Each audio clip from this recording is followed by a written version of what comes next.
Hey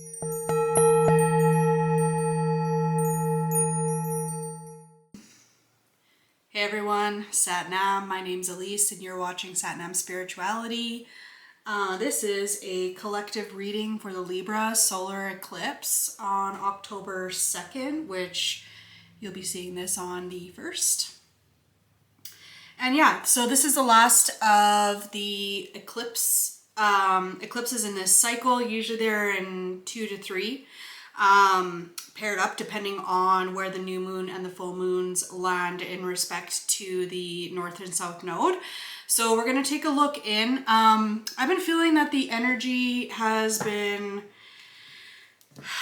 I've just been feeling the need to rest, to be honest with you, and just kind of regroup. I feel like for myself personally, there was something that had come through to fruition, and it was like I just had to give it time to fully be embodied within me and to reorganize myself now with this change. So perhaps some of you are feeling that. Yeah, peace just flew out, so definitely some of that. Yeah, maybe you've been feeling that need to like foster peace in your life, to create peace in your life, to only give energy to things that bring you peace and prosperity. So yeah, let's jump into it. So messages for the collective for the Libra solar eclipse, please.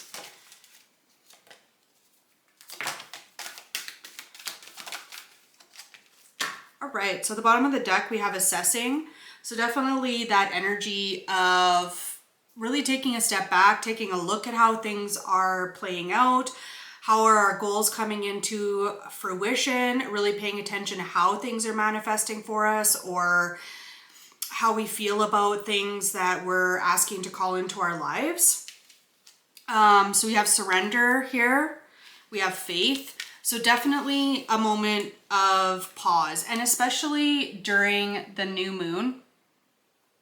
The new moon is an initiation, and it's not often until we actually can get some things going, till pieces start to put into place. Like this is the darkest part of the lunar cycle still, until the crescent moon starts to pull through and show up in a couple days after the new moon. So there is this space of integration, of peace, of going within, of taking a look, like, is this truly aligned with my highest good? Is this how I want to show up? How am I preparing for this next lunar cycle to deal with these shifts and changes? And, you know, right now Pluto is in Capricorn. Pluto will be only in Capricorn until November, and then it'll be fully moving out. So something that we've been dealing with for quite some time now. Pluto spends about 20 years in each sign. And Capricorn spends a couple years less. So since 2008, we've been working with this energy, and there is like a culmination of things that we have been really working through, and especially over the last couple years, when Pluto started to dip into Aquarius, dip back, dip into Aquarius, dip back into Capricorn. This is the last time that Pluto is dipping back into Capricorn. So there's definitely a culmination, and Pluto really stands for, it's a generational planet, seeing as it only does change signs every 20 years or so. Excuse me. And so it's really working with something that has been deep within our shadow self. A life lesson, a soul growth plan that, you know, depending on what your faith or your beliefs are, but something has been, we've accomplished the hard part of it, and now something's like fully integrating in, but there's still something here that universe is drawing to our attention to. So take a look at whatever house that is for you in your natal chart, and also take a look maybe at some of the dates and what kind of interactions were happening there, especially if you have planets or points at late degrees of Capricorn. We also have discernment and purity. And it's like, yeah, we're assessing, we're using our power of discernment in this, and we're coming out with this clarity.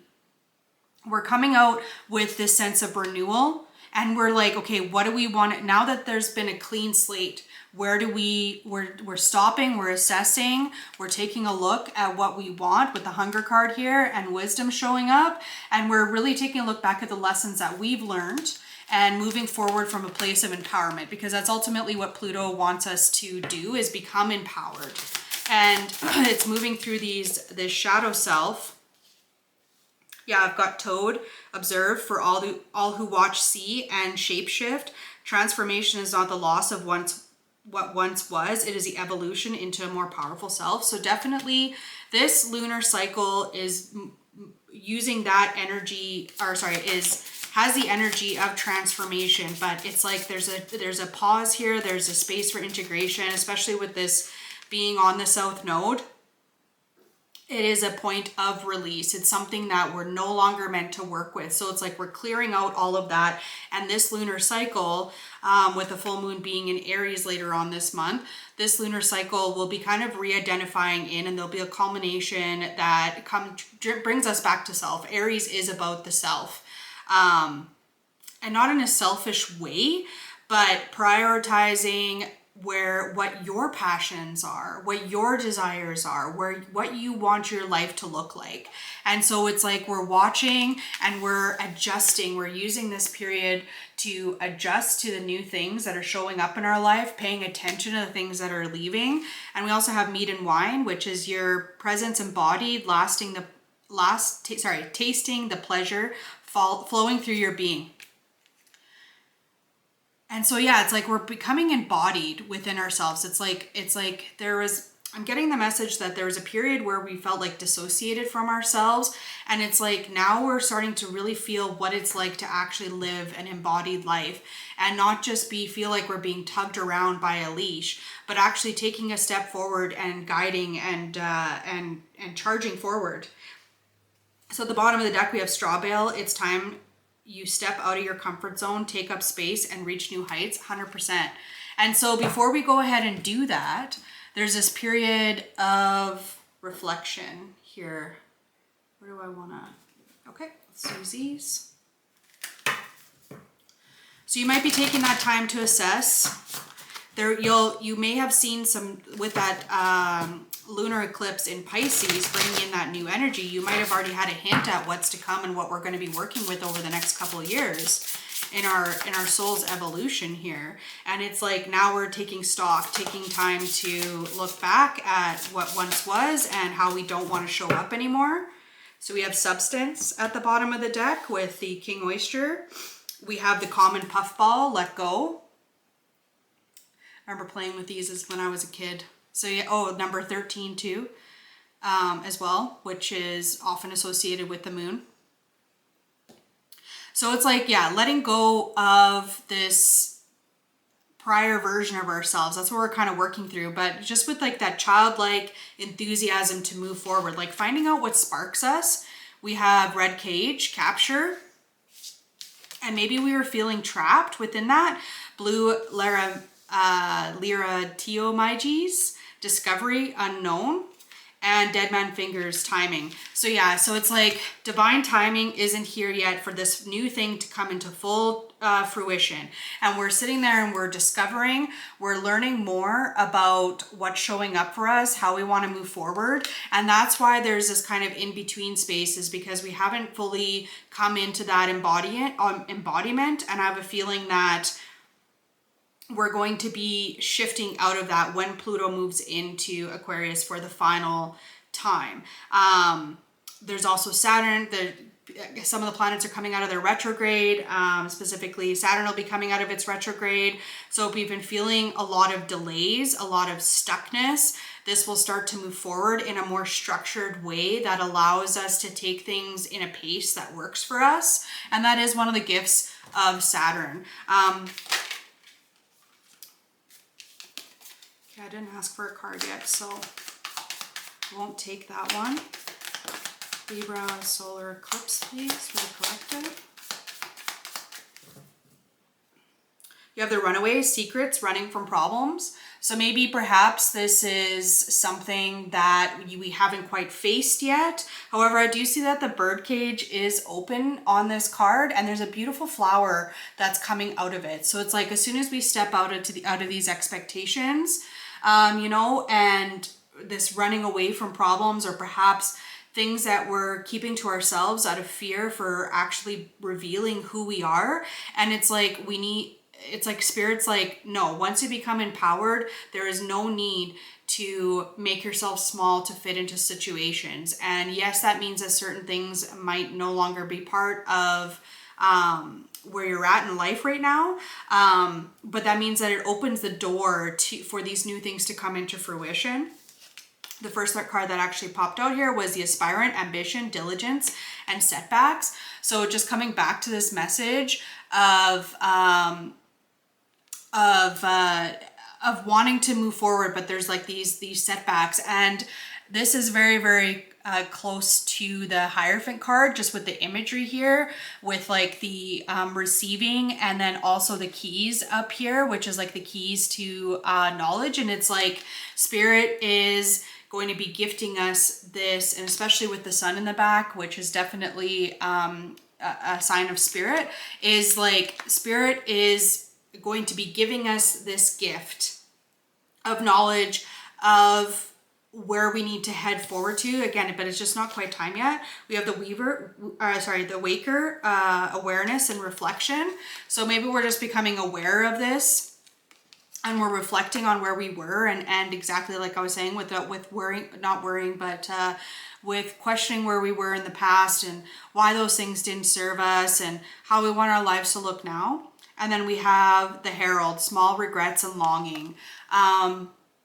There is the hare on this card as well, and also these snakes. So with that, there's a lot of, I'm getting with this card, like the masculine, feminine balancing out, you know, and it's, we're longing for this future. And it is interesting because this sign here, you see like the moon, or sorry, the sun and the moon is an eclipse. So it's like, we have this longing to step into this new life. And I think that there's just a few things that we need to work through in order to get us to a point where Spirit at the divine timing will line up. Let's take a look at what Kali Ma has to say. So what's the spiritual lesson in all of this? Spiritual lesson. Solar eclipse. Okay. We have Dakshina Kali. She appears fierce, and yet she is benign. Her oracle brings the message that a situation which may frighten or intimidate you is well within your capacity to handle. No matter how dramatic or intense a situation may appear to be at this time, it shall eventually be little more than a passing memory and not have any negative bearing upon your future. With this releasing, this let it go, this South Node eclipse, it's like, so there might be some fear around letting go of the things that aren't in alignment with our future and our future selves. And so there's, with this surrender and this faith coming in is the first couple cards that's popping out, and then again being reiterated here to really just allow ourselves to surrender to the process. And that doesn't mean not going after what you want, but what it means is when you see the opportunity, to take that opportunity. And if things naturally dissolve out of your life, allowing them to do so. So if it's, say, a toxic coworker, if they stop talking to you and, you know, just choosing not to engage with that person, or choosing to only engage with that person in a professional manner going forward, so that there's no reason for them to come back at you in a negative way, and maybe it's just like moving beyond that. Let's see what Spirit has for messages around this. I feel like it's fairly clear, but maybe I can get some more information around how to better deal with this transformation period. You have the Queen of Wands. Stay focused on your vision. Stay focused on your intent. Know that you are the creatrix of your life, or the creator of your life. And like intuitively embodying, knowing that you're not just a victim of circumstance. There's certain things that happen in our life that are totally, completely outside of our control. Here's what the,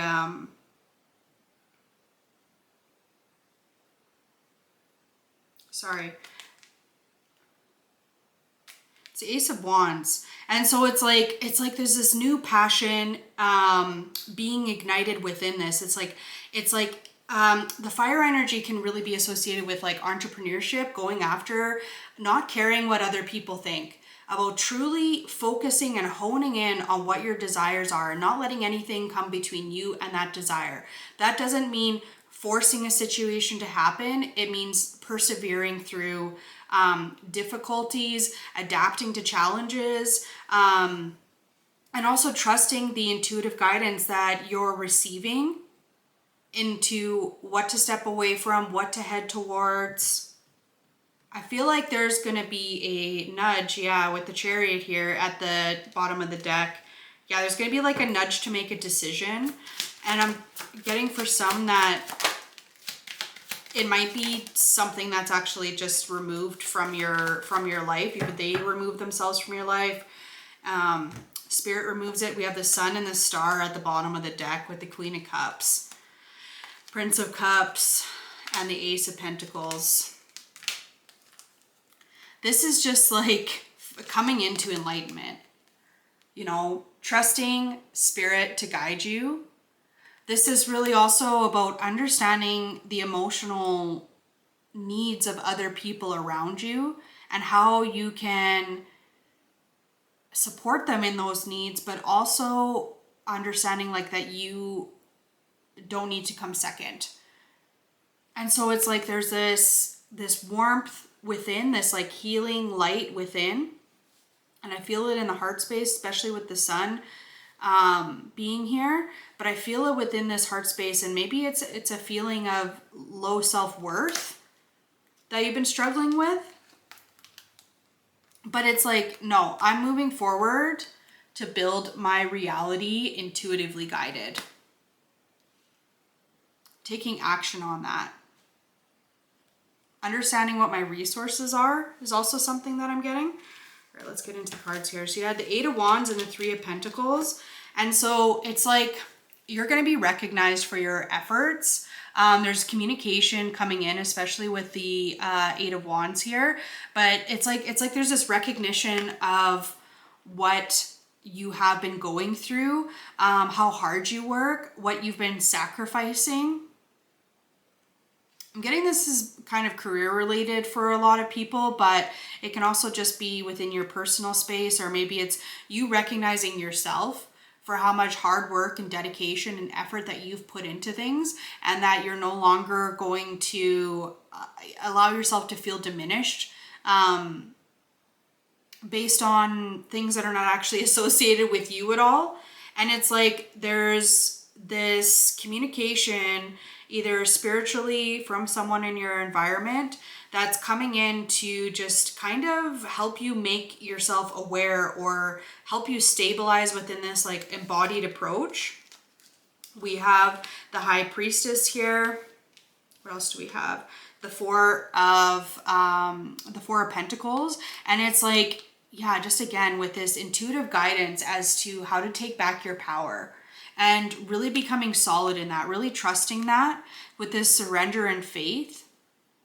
It's like we're all just taking a moment to really connect in with our intuitive selves and with our higher selves and spirit, and just fully taking our power back here over this next lunar cycle, and indeed into the next set of eclipses next year. But it's like this, especially with being in Capricorn and Pluto in Capricorn, it's like we've realized that there's certain systems that just have no longer work, and that we've been just showing up, working hard, expecting these things to come towards us. And it's like the realization is hit that it doesn't matter how hard, if it's on something, how hard I work on something, I can't keep hitting my head against the wall here. And then you've got the Princess of Air and the Three of Cups. And it's like, again, just like moving forward with a new way of thinking in an abundance mindset. And approaching things, like it feels like when things didn't work out in the past, that it was like such a disappointment. It's like, how, like, I must have messed this up. I must be this, I must be that. And I mean, for some people, yes, the mistakes were with you, for sure. But it was always to drive ourselves into a higher place of learning. We can't recognize that we have, maybe some may view it as negative attributes. Maybe it's like determinism, being determined to complete things. Maybe there's been like certain traits that have been reflected back to us, or we've been made aware of, that, we just can't keep showing up like that and expect things to be different. So maybe that really like hits home, lands home around, what your abundance looks like. What does peace look like? And is that really what we're trying to drive for, is that sense of peace? Let's just take a look at the soul lesson. Yeah, I already saw it. It's lifting the veil, question everything, anything unaligned must go. So with this, it's like, yeah, it's the final, it's a final countdown. It's the final hurrah for those things, and it's time to just let it go. Just a very strong message of like, just got to move on. You have Breath of the Cosmos, my will to thy will, micromanaging the universe. And this is saying, no, universe, I want it specifically 100% that way. And the thing is that like universe knows what's best for us way more than our little brains can comprehend at this point in time. And that's my belief. And so when we micromanage the universe and write out a 15-page essay about the lover that we want, it's like, how the hell is universe going to orchestrate that for you? And also, if you're demanding that all of these boxes need to be checked, or for the perfect job, or for the whoever, whatever the situation is, for this to look perfect, it's good to identify all the things that you desire, but really, what is the purpose behind those desires? And it's like coming back into that, instead of saying no to everything that does, from our perception, isn't the perfect thing. Opening ourselves up to the possibilities that these things can turn into that, because it's usually never like, oh, you land that perfect thing, this perfect thing comes in. Most of the time, it happens when we least expect it. And when we're not even consciously focusing in on it and adopting a lack mindset by focusing in on it. When we remain open to explore, as opposed to pre-planning out our life, beautiful things can come in. Beautiful things. All right, and we have star bathing, light body, crystal grid, transmission, activation. So with this lifting the veil, and maybe we were seeing now how things, how perhaps we were in a very limited mindset previously. Okay, let's take a look at what's incoming for us here. You have the Magician popping out right away, the Chariot. It's pretty strong, some pretty strong cards off the hop here with the Magician, the Sun, holy. So it's just like there's this like victory. There's this, the thing that you wanted is coming in towards you, and it's gonna light you up. It's going to be the things that you recognize by assessing all the tools that you had at hand, exactly where you were with the Magician, assessing your situation, coming back to this assessing card, assessing this situation, and understanding when to move forward with things, when not to move forward with things, being divinely guided with the Chariot here. There's that victory. But when you take a look at the Chariot, the two Sphinxes at the bottom, they're not actually moving, they're laying down. And so it can be sorting out between two opposite things, getting them orchestrated in a way so that you can move forward, even though they might have totally completely different objectives. And so maybe that's what this is about, is like maybe you're torn between two things as well. There's that limbo space. And it's like we're getting this beautiful inspiration here. This enlightenment, this enthusiasm, this happiness. And it's like your manifestations are coming. Wheel of Fortune. These are, I just want to say, these are all major arcanas that have come out. And with the Wheel of Fortune, it's like, are we going to choose to ride that wheel again with going through the same exact stuff that we've gone through before? Or are we going to choose a different path? And it looks like we're choosing a different path at this point in time. Let's see what else.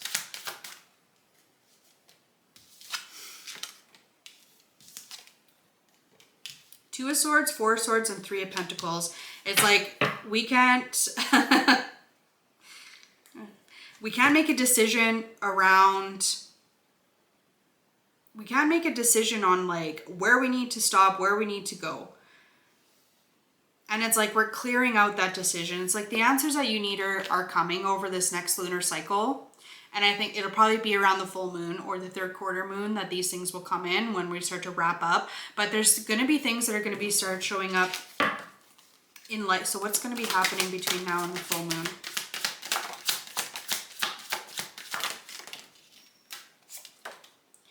We have the Emperor taking control of the situation with the Three of Swords here. It's like taking control of the things that really suck the life out of you, brought you nothing but sadness. You have the Ace of Pentacles again on the bottom of the deck here. So it's like starting new with the King of Pentacles, the Devil, the Five of Swords. It's like, yeah, starting new, overcoming these things that were preventing your stability in the past.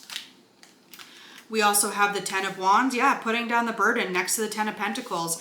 Putting down the burden and building our dream life. And the last two cards is a Hierophant and the Ace of Cups. And so it's like the cups represent our emotions, but also like, I mean, all elements are intuitive, but especially fire and water. I find them to be the masculine and feminine counterparts to each other, just as much as air and earth are. But with this, the Hierophant and the Ace of Cups, with the Ace of Cups here, it's like coming from finding a new spring of fulfillment, and it's like this divinely guided fulfillment. I remember how I was saying with the Hierophant on this one, it actually doesn't show the keys on here, but on most decks it actually shows the keys for the Hierophant. I'll see if I can find it really quick. But it's like yeah, starting up this new source. Like, where do you get your fulfillment from? And it's like, and coming back into that embodying, especially with the Emperor being the sign of Aries. It's like, yeah, really taking control. And it's, I feel like instead of being led around, it's like we're taking back the leash type of thing. And in the next coming couple of weeks here, it looks like we're moving towards that, which with probably it coming to full culmination here when we go into the next set of eclipses. You can kind of see the key on this card here with the Hierophant. But it's like the key to knowledge, basically, is what it is. And so it's like we're receiving this key to move forward. We're receiving this higher download with the High Priestess showing up here, the Star, the Sun showing up twice. It's like we're receiving this how to unlock this next stage of evolution. All right, let's follow up here and we'll close out the reading with some more moon cards. beautiful energy starting out this eclipse, and we should see things come to, like I said, culmination. March is when the lunar eclipse will be happening, but you will be starting to see things kind of happen here around the full moon. We've got lighten up. Yeah, stop taking things so seriously. Not everything is life or death. You have released your blocks and keep your heart open. And I really feel like this is reflect on your priorities 100%. What is your priority? Is it peace, or is it getting a job? Is it, you know, and what are all the things that can come into play when attaining that final goal of yours? And so with this, a lot of the pages showing up here, for the most part, it's like, yeah, returning back to that childlike enthusiasm around things. And that is really like our well of life, is our inner child. And so reconnecting in with your inner child to see how to move things forward. You know, maybe it's starting up a new hobby, a new craft, a new way to express yourself joyfully. Actually, I'm going to pull just a couple of these. I feel like, but yeah, keeping your heart open, not trying to micromanage every situation. When you try to cling on to control like that, it just shows that you actually have no control over this situation when we are so outcome focused on certain things. So maybe that's a block that you need to release, is just opening yourself up to the beautiful things that the universe can bring into your life. And then watching and surrendering and having faith and being still, assessing everything that's coming into your life, assessing what are my desires? Why do I want these desires? Why do I want these things in my life? All right. Girl and her wolf, follow your dreams. If you have a dream, don't be afraid to follow it. Believing you can do something is half the battle, 100%. Cheerful squirrel, the memories you make with your loved ones are your true treasures, 100%. Seal or Selkie, mystical transformation. Get in tune with the rhythms of the ocean and ride the wave of metamorphosis. Koala, gentleness. Gentleness brings us closer to each other. How can you connect and bond? And white owl, insight, perceptive and intuitive. You penetrate beyond the surface. Trust your instincts, 100%. And maybe it's just like learning how to trust your intuition. Maybe that's the journey that you're on, is like really settling into trusting your intuition and taking the lead from your higher self. All right, everyone, thank you so much for joining me today. Please make sure to like, subscribe, and share if you feel called to. It would really help my channel get going here on YouTube. Thank you so much for your time, and I will catch you in the next video. Sat Nam.